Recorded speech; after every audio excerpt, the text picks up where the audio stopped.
그럴 때는 소송보다는 합의를 바로 진행해서 만약에 합의가 된다고 하면 상관녀 바로 내용을 정리하는 게 더 좋을 수도 있습니다.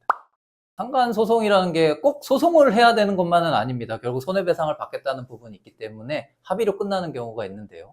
원고 입장에서 반드시 소송보다 합의로 하는 게 좀 더 나은 경우들이 있습니다. 어떤 경우가 그런 경우에 해당하는지 말씀드려 보겠습니다. 첫 번째는 이제 이혼은 하지 않고 관계를 잘 유지해야 되기 때문에 남편에게 큰 부담을 주고 싶지 않은 경우입니다.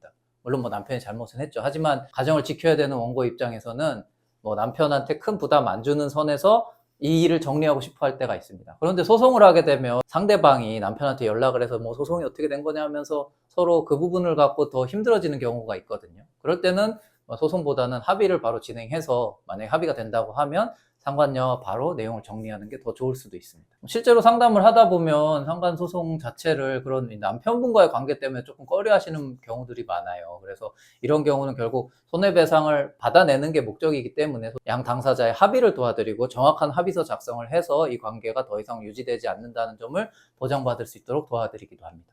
이 합의 관련해서 원고가 직접 뭐 상대방한테 전화해서 합의되는 경우도 뭐 있을 수 있겠죠. 근데 이런 경우는 보통 뭐 우리 쪽 전화는 아예 차단을 해놓고 받지도 않거나 연락을 피하는 경우도 상당히 많습니다. 그래서 이런 합의를 원활하게 하기 위해서 변호사의 도움을 받으실 때가 있죠.